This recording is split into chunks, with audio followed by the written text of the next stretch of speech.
Hello friends. இப்போ ரீசெண்டாக நான் வீடியோஸ் எதுவும் அப்லோட் பண்ணலை. காரணம் ஒன்றும் பெருசாக இல்லை. ஏன்னா நான் ஆல்ரெடி சொன்னது தான், என் பார்வைக்கு தப்புன்னு படுற விஷயங்களையும் இல்லை என்னோட கருத்துக்களையும் நான் சிலருக்காவது புரிய வைக்கணும். அது எவ்வளோ பேர் பார்க்குறாங்க, கேட்குறாங்க, இல்லை புரிஞ்சுக்கிறாங்க அப்படிங்கிறத தாண்டி ஒரு சிலருக்காவது புரிய வச்சா போதும் அப்படிங்கிற நோக்கத்தில் தான் நான் என்னோடய வீடியோஸில் நான் போட்டுட்ருக்கேன். இது ஆல்ரெடி நான் சொன்னது தான். இப்போ நாமளே கூட ஒரு வியூவர்ஸாக வந்து நிறைய பேர் வந்து சிலரோட லைவ்ஸ் பார்க்குறோம், வீடியோஸ் பார்க்கும்போது நமக்கு வர கருத்துக்களை, நம்ம மனசுக்கு தோன்ற விஷயங்களை, இல்லை அவங்க திட்டணும்னு நினச்சா கூட நம்ம கமெண்ட் பாக்ஸில் போய்ட்டு நம்ம கமெண்ட்ஸ் நம்ம போடுறோம் இல்லையா?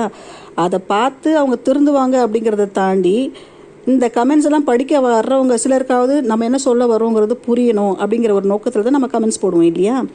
அதே மாதிரி தான் நானுமே ஆல்மோஸ்ட் எல்லாருக்குமே கமெண்ட்ஸ் போட்டுட்டு திட்டிகிட்டு இருந்தேன். ஆனால் வந்து எல்லாருமே பிளாக் பண்ணதுனால வேறு வழி இல்லாமல், எனக்கு இந்த யூடியூப் பற்றி ஒன்றும் தெரியாது, சேனலை பற்றி எதுவும் தெரியாது, இருந்தாலும் பரவாயில்ல என்னோடய கருத்துக்களை நான் எப்படியாவது சொல்லணும் அப்படிங்கிற ஒரே காரணத்துக்காக தான் நான் இந்த சேனல் ஓப்பன் பண்ணி என்னோடய கருத்துக்களை நான் சொல்லிட்டு வரேன். அப்படி தான் நான் வந்து, இது மட்டும் இல்லை, நம்ம புரோக்கர் ஃபேமிலியே பார்த்தீங்கன்னா எல்லாருமே ஒரே வீட்டில் இருக்காங்க. 3 பேர் கையிலையும் ஃபோன் இருக்குது. இருந்தாலுமே வந்து அவங்க சண்டை போடணுன்னாலோ இல்லை ஏதாவது அட்வைஸ் பண்ணணுன்னாலும் என்ன பண்ணுறாங்க, வீடியோ போட்டு தான் பேசிகிட்டு இருக்காங்க. நம்ம புரோக்கர் வந்து கட்டப்பை வீட்டு வாசல்லையே உட்காந்துக்கிட்டு கட்டப்பைக்கு அட்வைஸ் பண்ணிகிட்டு இருக்கான். ஏன் அதை வீட்டுக்குள்ளே போய் சொல்ல மாட்டானா? ஸோ ஒரே வீட்டில் இருக்கிறவங்களே இப்படி வீடியோ போட்டு பேசும்போது முகம் தெரியாத சிலருக்கு நம்ம கருத்துக்களை சொல்லணும்னா இந்த வீடியோஸ் போடுறத தவிர வேறு வழி இல்லை. அதனால தான் நானும் இப்போ வீடியோஸ் போட்டுட்ருக்கேன். இன்றைக்கி நான் வீடியோ போடணும்னு நினச்சது யாருக்குன்னா, நம்ம மக்கள் குரல் சகோதரிக்கு தான். நான் ஆல்ரெடி சொல்லியிருக்கேன், மக்கள் குரல் சகோதரிக்கும் எனக்கும் தனிப்பட்ட விரோதமோ இல்லை அவங்க எனக்கு எதிரியோ கிடையாது. எங்களுக்கு ஒரே டார்கெட் யார் அப்படின்னா இந்த புரோக்கர் ஃபேமிலி நிறைய பேருக்கு. ஸோ இந்த ஃபேமிலிக்கு யார் சப்போர்ட் பண்ணுறாங்களோ அவங்கள நான் எதிர்க்கணும் அப்படிங்கிறதுனால தான் நானும் சில கருத்துக்களை மக்கள் குரல் சகோதரிக்கு எதிர்த்து நான் சில விஷயங்களை நான் வீடியோவாக போட்டேன். அப்படி நான் போட்ட ஒரு கம்யூனிட்டி போஸ்ட்டுக்கு வந்து ஒரு சகோதரி எனக்கு கமெண்ட் பண்ணியிருந்தாங்க.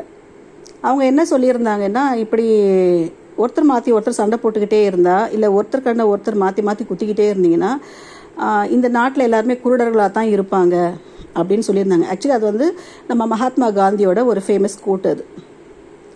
அதனால் நீங்கள் எதுக்கு சண்டை போடுறீங்க அப்படிங்கிற அர்த்தத்தில் அவங்க சொல்லியிருந்தாங்கன்னு நினைக்கிறேன் நான். ஸோ அவங்களுக்கும் நான் ரிப்ளை கொடுத்தேன். எனக்கும் மக்கள் குரல் சகோதரிக்கும் எந்த முன்விரோதம் கிடையாது. இது வந்து ஒரு இண்டிவிஜுவல் ஃபைட் கிடையாது, ஒருத்தர் அடிச்சுக்கிற சண்டை கிடையாது. அவங்க சொல்கிற கருத்துக்களில் எனக்கு வந்து முரண்பாடு இருக்குது. அவங்க மக்களை டைவர்ட் பண்ணுறாங்க, இல்லை சில விஷயங்களை வந்து நீர்த்து போக செய்கிறாங்க. அதனால தான் நான் வந்து அவங்களுக்கு எதிராக நான் குரல் கொடுக்குறேன் அப்படின்னு சொல்லி அவங்களுக்கு புரிய வச்சேன். அதை மக்கள் குரல் சகோதரிக்கும் நான் புரிய வச்சுருக்கேன் அப்படின்னு நினைக்கிறேன். இப்போது மக்கள் குரல் சகோதரி, உங்களுக்கு நான் ஒரே ஒரு விஷயம் தான் சொல்லணும். இப்போ உங்களோட கான்செப்ட் என்னவா இருக்குன்னா, எதிரிக்கு எதிரி நண்பன் அப்படிங்கிற ஒரு கான்செப்டில் தான் நீங்கள் போயிட்டுருக்கீங்க. முதல்ல உங்களுக்கு ஆரம்பத்துலேருந்தே எதிரி யார் அப்படிங்கிறதுல உங்களுக்கு ஒரு கன்ஃபியூஷன் இருந்துகிட்டே இருக்குது.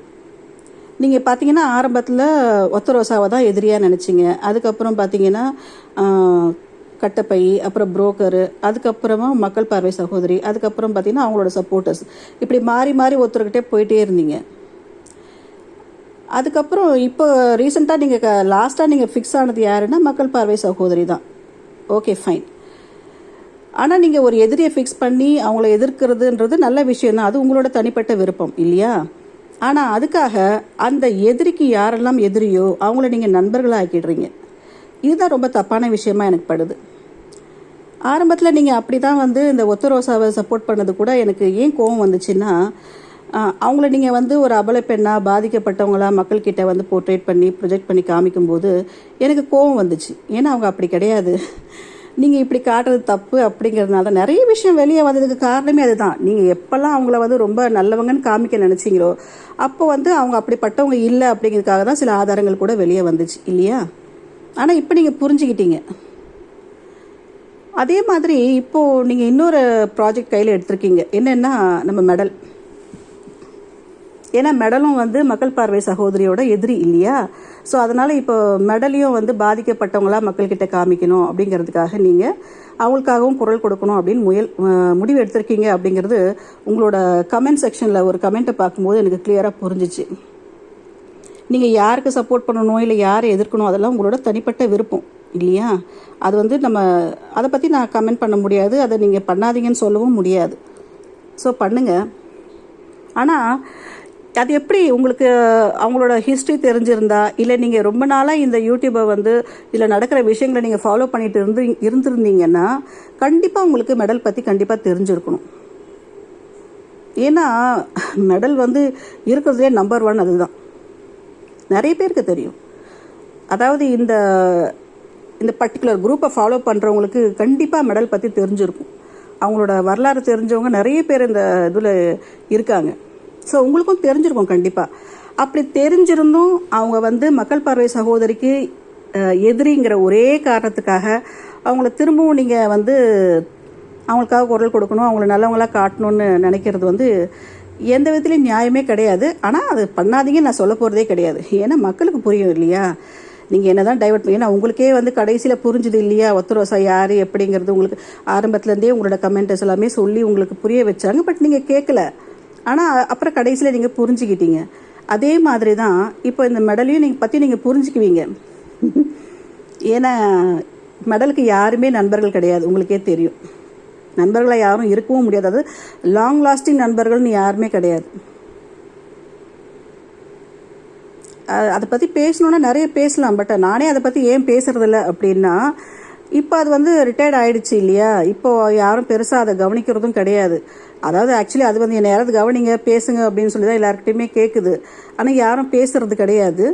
அதனால் அது ஏதோ அவங்களோட சப்போர்ட்டர்ஸ் ஒரு 4-5 பேர் கூட இன்ட்ராக்ட் பண்ணிக்கிட்டு அப்படியே போயிட்டு இருக்காங்க. ஸோ அதை பற்றி பெருசாக அவங்க என்ன தான் அண்டர் கிரவுண்ட் ஒர்க் பண்ணிகிட்டு இருந்தாலுமே நம்ம வெளியே வந்து யாருக்கும் எந்த இதுவும் பண்ணலை அப்படிங்கிறத அதை பற்றி யாரும் பேசுறதில்ல. ஆனால் இப்போ நீங்கள் தூங்குறவங்கள வந்து திருப்பி தட்டி எழுப்புற மாதிரி இப்போ மெடலுக்கு வந்து நீங்கள் காலில் சலங்கெல்லாம் கட்டி விட போகிறீங்க. கட்டுங்க. அது வந்து இதுக்கு மேலே எதுவும் சொல்கிறதுக்கு இல்லை. ஏன்னா மெடலால் பாதிக்கப்பட்டவங்களில் கடைசியாக ஒருத்தர் பாதிக்கப்பட்டார். அந்த சகோதரனை வந்து எனக்கு தெரியும். எனக்கு அவர் எப்படியெல்லாம் பாதிக்கப்பட்டார், வெறும் சப்போர்ட் பண்ணார் அப்படிங்கிற ஒரே காரணத்துக்காக எப்படி பாதிக்கப்பட்டு இன்றைக்கி இருக்கிற இடம் தெரியல. அதுக்காக நான் உங்களை உடனே மிரட்டுறேன் அப்படின்லாம் சொல்லி ஜெயசித்ரா மேடம் என்ன நீங்கள் மிரட்டுற அளவுக்கு நீங்கன்னா பெரிய ஆளா அப்படின்லாம் போடாதீங்க. நான் உங்களை மிரட்டலை. இன்கேஸ் உங்களுக்கு அவங்களோட ஹிஸ்ட்ரி தெரியலன்னா தெரிய வைக்கணும் அப்படிங்கிறதுக்காக தான். ஏன்னா ஒருத்தரை நீங்கள் நல்லவங்கன்னு காட்டணும்னு நினைக்கும் போது அவங்களோட அடுத்த பக்கத்தையும் காட்ட வேண்டி வரும் இல்லையா? ஸோ எங்களுக்கும் அதெல்லாம் பேசணும் அப்படின்னு சொல்லி ஒரு வேலையை நீங்கள் தான் கொடுக்குறீங்க. ஏன்னா மக்களை நீங்கள் டைவர்ட் பண்ணுறதை வந்து ஒரு காலம் அனுமதிக்கவே முடியாது.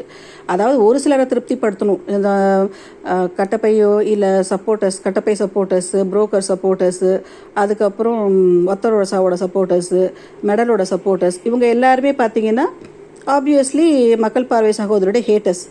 ஸோ இவங்களெல்லாம் கம்பைன் பண்ணி நீங்கள் ஒரு விஷயம் பண்ணணும்னு நினைக்கும்போது அது கிளியராக தெரியுது. உங்களோட ஆடியன்ஸ் யார், உங்களோட வியூவர்ஸ் யாருங்கிறது கிளியராக தெரியுது. ஸோ அவங்கள நீங்கள் வந்து சந்தோஷப்படுத்தணும், இல்லை அவங்கள கன்வின்ஸ் பண்ணணும் அப்படிங்கிறதுக்காக சில விஷயங்களை கையில் எடுக்கிறீங்க. அது உங்களோட விருப்பம்.